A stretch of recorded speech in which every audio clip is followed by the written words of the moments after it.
In the world of mech engineering in the Battletech universe, they're going to have chassis that you are going to feel like you're struggling with a little bit, or just feel like you don't know how to approach it. It's going to happen. So, in this episode of the Mech Lab, I want to tackle one such chassis for you here. Let's do it. What's up, everybody?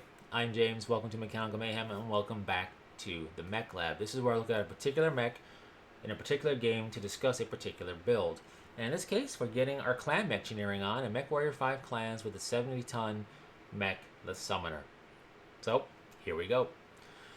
This is going to be a RePrime build, meaning we only make use of the Prime Omnipod set. Now, the Summoner is going to be known by everybody who plays this game because the Huntress arc, the first two missions of the campaign, you pilot a Summoner and you don't have a choice.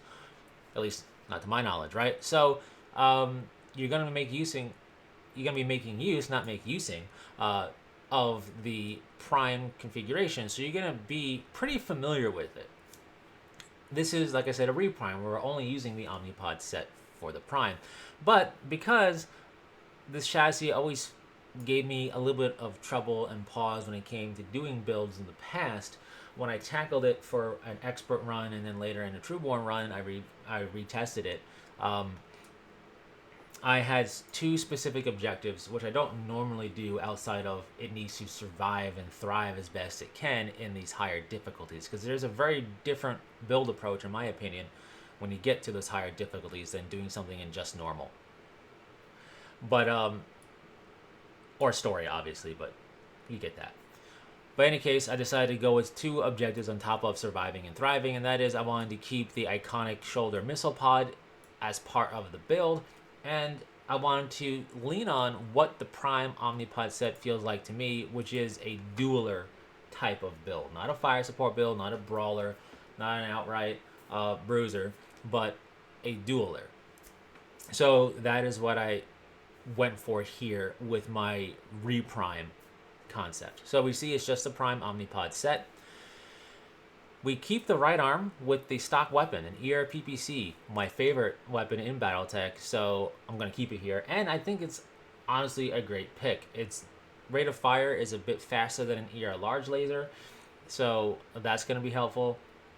But you could replace it for an ER large if you wanted to, or a large or a medium pulse laser. You don't get to put two weapons here. You only get to put the one, so pick the one, and I think the ERPPC is the one.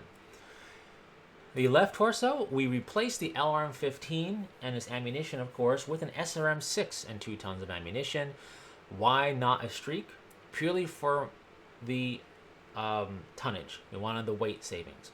You could have went with like a streak 4 and be like, well, we could do that. But honestly, I wanted to keep the coolness factor of having this revolver cylinder-esque design of the 6 missiles. So that's why I did that. And it's a direct fire thing. It's for close range, so as the enemy closes and they get up close and personal, you can punish them even more, right? It kind of, to me, is fitting in that regard. So we went with just a standard SRM-6, although I do prefer streaks. And then for the left arm, I replaced the LB-10X autocannon with an LB-5X autocannon solid slug configuration, and it has 2 tons of ammunition as opposed to just 1 ton in the stock configuration of the Prime. Now, you might say, why the downgrade? And I say, it's not a downgrade, it's a change of pace. So this has a better range, and we're going with solid slug over a cluster shot because the cluster shot has a spread. As you can see here, we have a 4.75 meter spread at 350 meters. We don't want spread.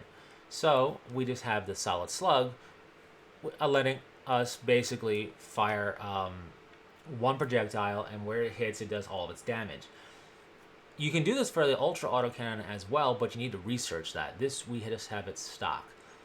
And I preferred to stay with the LB5X over an Ultra Autocannon because this has a really good rate of fire, and the Ultra Autocannons are no slouches either, and you can definitely fire them in cooldown, but I didn't want to deal with the jamming potential because when it jams, it takes extra long for it to clear and be able to fire again. And the idea behind this is we want to be able to have maximum uptime on our firing, so I went with the LB5X. And then it's armor everywhere else, or everywhere I could. half a ton in the right torso and the left torso, 1 ton in the right arm, center torso, and left arm for 4 tons of extra armor. This armor is bringing us to 539 in terms of an armor value, and that's not bad for extra survivability and just be able to tank hits. Survivability isn't just getting destroyed, it's also losing components, so we have extra survivability for sure in there as well. Here for the summoner, look at a stock summoner. Stock summoner is going to be 386, so we went from 386 to 539. Not a bad boost. But how does it perform? That's what we're going to see in the Simpod. Going to the shooting range, remember shooting range isn't going to be a one-to-one correlation of how much damage you're dealing here insofar as a mission in the campaign, because if they're veteran or elite AI, they're harder to kill, and if they are, or if you are in the higher difficulties, I think there is some damage mitigation there as well, especially in Trueborn with the shielding, right? So, you know the summoner, this is the mech you made use of in the Hunter's Arc, as I said earlier. I don't have to talk about it too much itself because you know its capabilities. And by the time you unlock it in the campaign, you will have gotten better at the game. So the mech will feel even better if you choose to use it. So in this configuration, we have some pretty decent range overall to really kind of knock things down.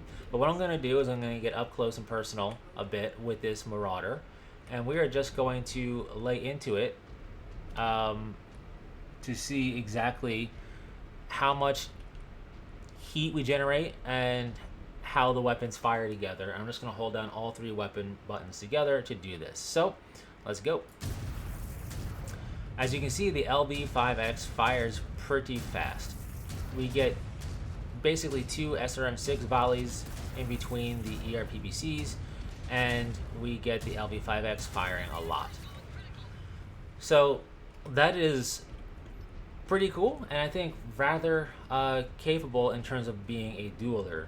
No, we didn't destroy it in 2 seconds flat. We're not a 1 mech wrecking crew, but we're keeping damage on the target. We're constantly pelting it with fire, whittling away its armor with some big damage hitters coming in the form of the ERPPC, and the SRM6, to be honest with you, can also lend some pretty decent weight of fire, right? So I think it works out rather effectively. The important thing about a build like this, when you're going for a dueler concept, in my opinion, is that it's not about offensive might purely. We want to have those, you know, nosebleed hits like the ERPPC, and when things get too close, the SRM6. But we also want to be able to dish out firepower to aircraft easily, as you saw. We want to be able to conversely deal with vehicles pretty efficiently if we have to, right? So there is that as well.